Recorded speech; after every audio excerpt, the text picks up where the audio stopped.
Once upon a time, the episode begins with the introduction of Milo Stanfield, a young man who appears to be afflicted with autism.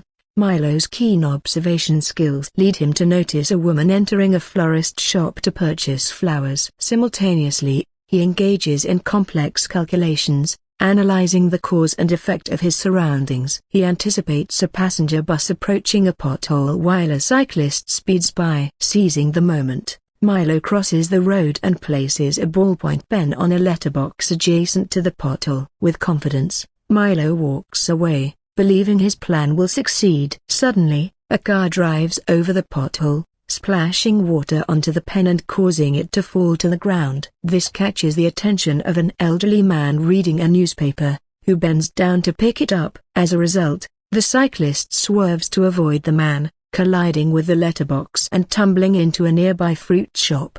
Chaos ensues, with fruits scattered all over the sidewalk. The woman witnesses the incident but continues on her way, crossing the road. Due to the commotion, the bus driver becomes distracted and runs a red light, tragically hitting the woman and causing her instant death. Milo, convinced that everything went according to plan, walks away from the scene. In the next scene, we are introduced to the main character, Olivia Dunham, an FBI special agent working for the Fringe Division of the Department of Homeland Security. This division specializes in investigating paranormal occurrences connected to experimental phenomena. Olivia returns to her office after sustaining a head injury. Upon entering, she is greeted by Charlie, her fellow Fringe officer and supervisor, who provides the team with necessary resources for their investigations. Meanwhile, the agency director, Walter Nate, has a conversation with lab assistant Philip Broyles. During their discussion, Broyles learns Walter Nate's motivation for keeping a fake Olivia in their universe and implanting the real Olivia's memories into her. Walter Nate expresses his desire to discover how Olivia can travel between universes and apply that knowledge to help others without harm. In this revelation, it becomes clear that the Olivia currently in the office is not the real one but a fabricated version designed to fulfill her role within the agency. Subsequently, Charlie briefs his team about 2 recent accidents resulting in fatalities and emphasizes the need for caution during their investigation. The team arrives at the accident site, spreading out to search for evidence and clues. Agent Lee, a young officer with burn marks on his face, joins Charlie and assists in the inspection. As they examine the scene, Charlie scans the fingerprints of the deceased woman and discovers her true identity as Julianne Foster, a 32-year-old. Olivia talks to the cyclist, while Agent Lee finds a peculiar ballpoint pen near the mailbox, suspecting its connection to the case. Olivia and Charlie approach Agent Lee, inquiring about the pen. Olivia learns from the cyclist that an elderly man's actions caused him to lose control and crash into the fruit shop. She deduces that the accident occurred when the man bent down to pick up the pen, setting off a chain reaction leading to the collision. Back at Fringe headquarters, Charlie and Agent Lee discuss the accidents but struggle to find a common thread. Agent Lee believes the accidents result from distractions and the chain reactions triggered by the ballpoint pen. To support his theory, he discovers a similar pen in a picture of the other victim, Arnett, who worked at Bryant Hospital. Agent Lee urges Charlie to inform Olivia and have her join them. In the next scene, Olivia joins Charlie and Agent Lee as they engage the Fringe Division's mathematician, Astrid, in a discussion. Agent Lee shares his theory about someone calculating the surrounding variables to their advantage. However, Astrid dismisses the idea, stating that no human could accurately calculate all the variables and manipulate them. Amid their argument, another accident occurs, prompting the team to rush to the scene. They find an elderly man narrowly avoiding being crushed by a bus. Olivia realizes that this time the murderer failed to achieve their goal. Meanwhile, Charlie interviews the bus passengers and learns that a dog running onto the road distracted the driver, causing the accident. Olivia advises an injured woman to remain still and notices another ballpoint pen, similar to the previous cases. She realizes the killer is nearby,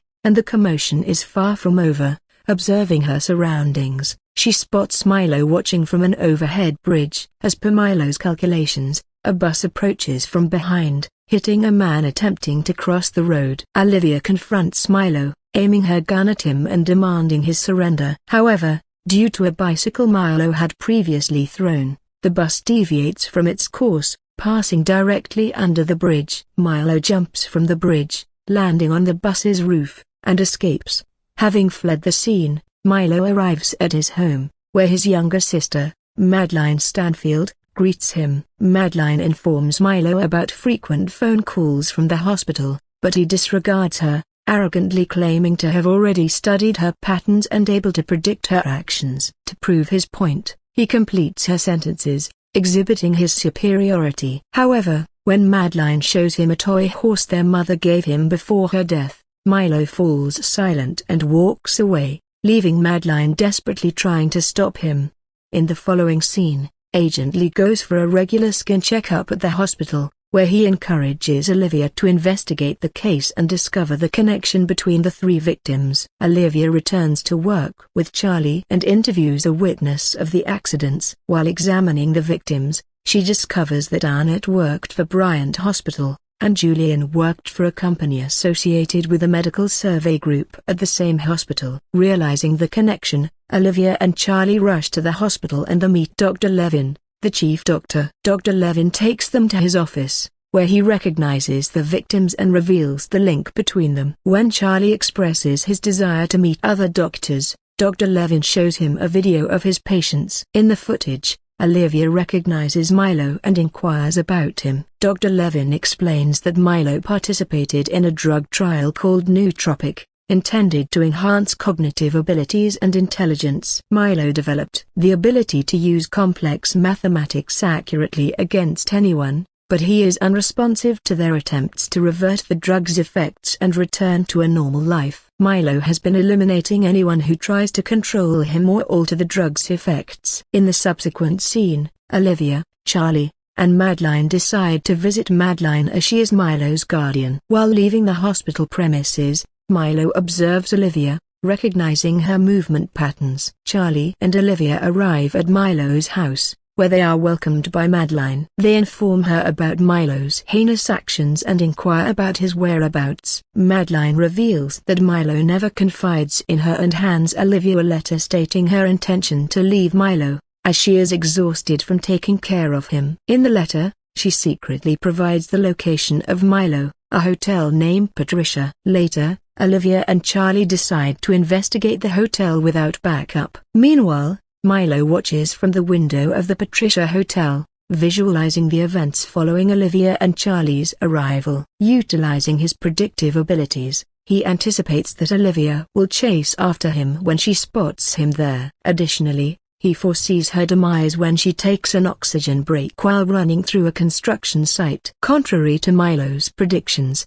Olivia does not stop for an oxygen break as a normal person would. Instead, she dodges a multitude of falling bricks, stunning Milo. Eventually, Olivia apprehends Milo, and Charlie arrives at the scene. Charlie questions Olivia about why she did not stop for the oxygen break, but Olivia herself appears unaware of the situation. In the final scene, Milo is inside an isolated room with a computer. The doctor informs Olivia and Madeline that Milo's brain has advanced to the extent that only a computer, rather than a human, can comprehend his thoughts. As Olivia and Madeline observe Milo in the isolated room, they see him interacting with the computer, his fingers moving swiftly over the keyboard. Dr. Levin explains that they have set up a specialized program that can communicate with Milo and translate his complex thoughts into understandable language.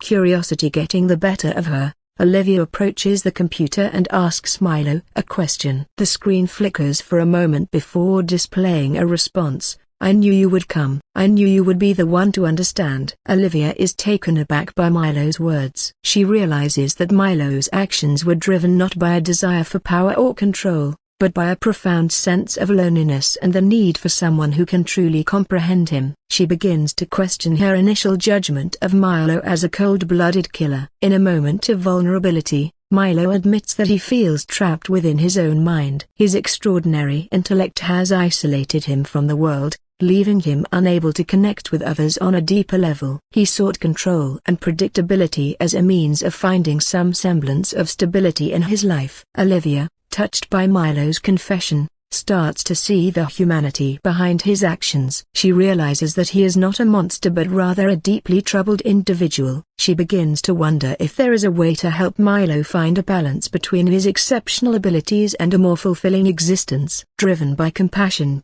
Olivia proposes a partnership between Milo and the authorities. She suggests using Milo's unique skills to help prevent crimes and solve complex cases. With the right guidance and support, she believes Milo can use his abilities for good and find a purpose that goes beyond his own isolation.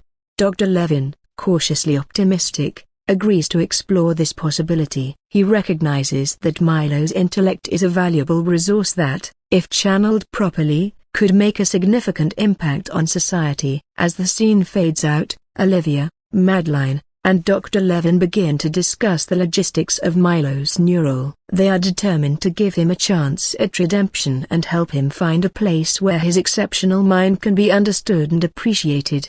The story ends on a note of hope, suggesting that even in the darkest of circumstances, compassion and understanding can pave the way for healing and transformation.